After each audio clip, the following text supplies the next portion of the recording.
तो मुझे ऐसा लगता है कि हमारा पढ़ा लिखा वर्ग जो है वो कई सोचता तो है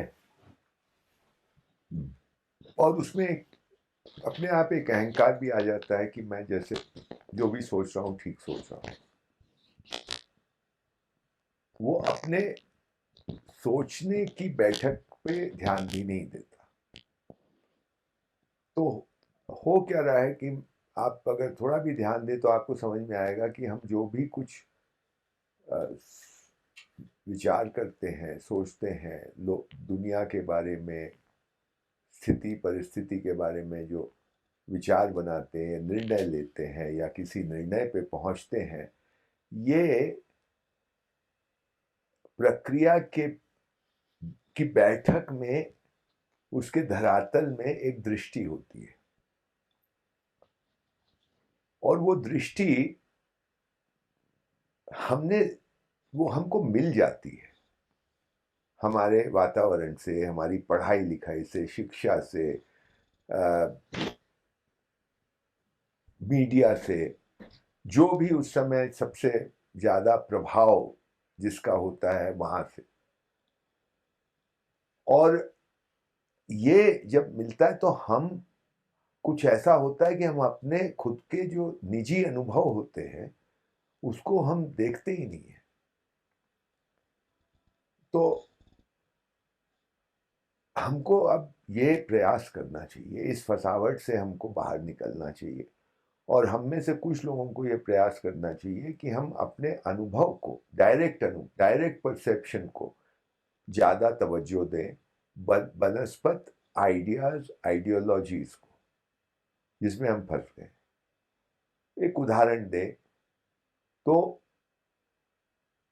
धर्मपाल जी के काम में एक चीज मिलती है, चिंगलपेट इलाके की बात है। 1718वीं शताब्दी के अंत की बात है। चिंगलपेट का एक डिस्ट्रिक्ट है दक्षिण में और उस पूरे डिस्ट्रिक्ट का उन्होंने सर्वे किया और उन्होंने पूरी जितनी भी जनसंख्या थी चिंगलपेट की उसको 3 भागों में विभाजित किया। High income group, middle income group, low income group. और high income group, middle income group, low income group, क्योंकि उस समय कोई नौकरी पेशा लोग तो है नहीं। उस समय 18वीं शताब्दी के अंत में तो ज्यादातर लोग खुद का काम करते हैं। किसान किसानी करता है, कारीगर कारीगरी करता है, वो किसी के मातहत तो काम कर नहीं रहे। तो इसलिए इनकम का कोई सवाल नहीं होता है। तो अब कैसे वो डिसाइड करें कि हाई इनकम ग्रुप में किसको रखें? इनकम है ही, पैसे में इनकम नहीं हो रही है। तो उन्होंने कंजम्पशन को देखा, 36 एक आइटम को उन्होंने चिन्हित किया।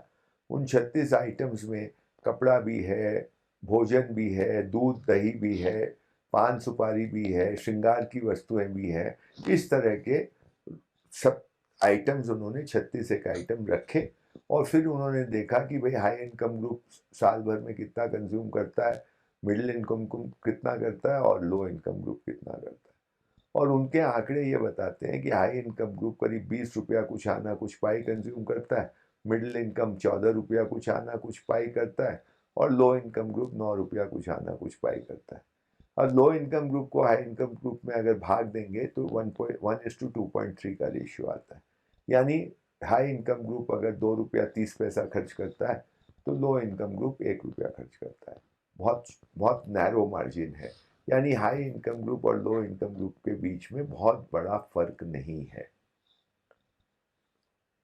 अब दूसरी बात इसमें देखिए, उन आंकड़ों में ये भी मिलता ही, अंग्रेजों का सर्वे है कि सबसे ज्यादा पॉपुलेशन, जो पूरे डिस्ट्रिक्ट की पॉपुलेशन में सबसे ज्यादा पॉपुलेशन मिडिल इनकम ग्रुप की है, उससे कम हाई इनकम ग्रुप और सबसे कम लो इनकम ग्रुप। माने आज हमारे दिमाग में ये होता है कि नहीं साहब, पैसे वाले तो बहुत थोड़े से होंगे, फिर मिडिल इनकम ग्रुप होगा और सबसे ज्यादा लोग गरीब होंगे। लेकिन उस समय ऐसा नहीं है, सबसे ज्यादा लोग हैं मिडिल में, उससे उससे कम है हाई में और सबसे कम है लो इनकम ग्रुप में। तो ये जो समाज की एक तस्वीर उस आंकड़ों से निकलती है वो बिल्कुल आज की जो समझ है उससे बिल्कुल अलग है वो। तो ये एक एग्जॉटिक जानकारी के रूप में भी हो सकती है। पर अगर हम इस जानकारी को एक तरफ रखें और फिर हम ये कल्पना करने की चेष्टा करें कि उस समाज की कैसी व्यवस्थाएं रही होंगी कि इस तरह की चीज संभव हुई,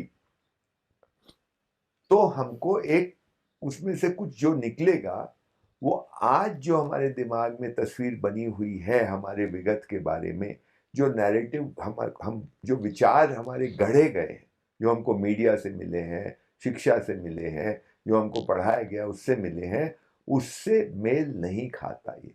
तो दिमाग में कुछ खलबली मचनी चाहिए। इसी तरह एक और उदाहरण मैं आपको देता हूं।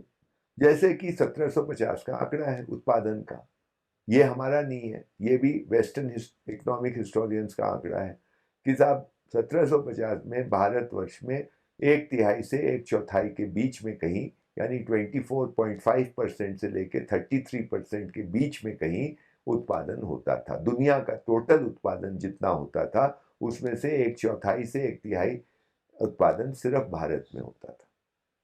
बहुत बड़ी संख्या है। इसका मतलब बहुत बड़ा उत्पादन होता था, कपड़े का, लोहे का, तांबे का, इत्यादि इत्यादि। इतना बड़ा उत्पादन होता था, ये एक तरफ है। और इसको अब कोई डिस्प्यूट नहीं करता, ये बात को सभी मानते हैं। आप गूगल पे भी सर्च कर सकते हैं। ये इतना बड़ा उत्पादन, हम अगर इसको यहीं तक रखेंगे जानकारी को, तो इसमें से कुछ नहीं निकलेगा। पर इसको इस बात से जोड़ेंगे कि भाई ये उत्पादन करता कौन था, कहाँ होता था ये उत्पादन, तो आपको इस चीज को देख, तब आपको ये चीज दिखाई देगी कि ये उत्पादन फैक्ट्रियों में नहीं होता था। ये उत्पादन कोई सेठ साहूकार के मातहत नहीं होता था, कोई राजा महाराजा के मातहत नहीं होता था, अंग्रेजों के मातहत भी नहीं होता था। अंग्रेज तो आए ही आए थे उस समय 1750 में। तो ये कहाँ कहाँ हो रहा है ये उत्पादन? ये उत्पादन हमारे घरों में हो रहा है। और जो लोग ये उत्पादन कर रहे हैं, जो कारीगर समाज ये उत्पादन कर रहा है, वो अपना मालिक खुद है, स्वयं अपना मालिक है। वो किसी के लिए नहीं कर रहा है, वो अपने लिए उत्पादन कर रहा है, अपने घर में बैठ के। और ये जितना उत्पादन करता जातियां हैं, उनको आज हम शूद्र और अतिशूद्र कहते हैं। तो ये शूद्र और अतिशूद्र जातियां अपनी मालिक हैं, वो किसी के लिए काम नहीं कर रही है, किसी के लिए नौकरी नहीं कर रही है, ये खुद की मालिक है। और ये इतना बड़ा उत्पादन कर रही, जिससे ये देश बहुत समृद्ध देश है। तो अगर जो आदमी उत्पादन कर रहा है, वो क्या इतनी दयनीय हालत में हो सकता है जो आज हम इनके बारे में, हमको हमारी एक तस्वीर बन गई है, हमारा एक विचार बन गया है।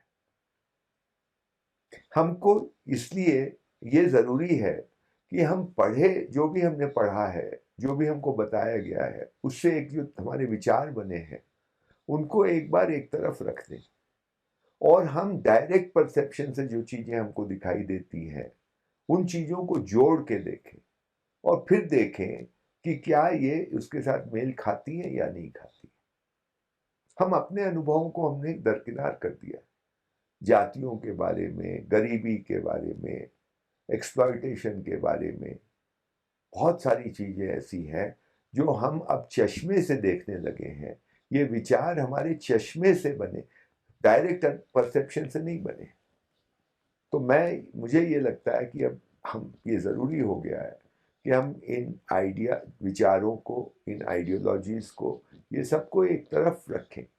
मैं ये अभी नहीं कह रहा हूँ कि आप इनको उठा के फेंक दीजिए, आप एक तरफ रखिए, और जो चीज़ों को हम अपनी नज़र से एक बार देखें, और फिर जो उधर से जो निष्कर्ष निकले उसको इन विचारों वाली दुनिया के साथ जोड़ बैठा के देखें कि उसमें तालमेल है या नहीं है।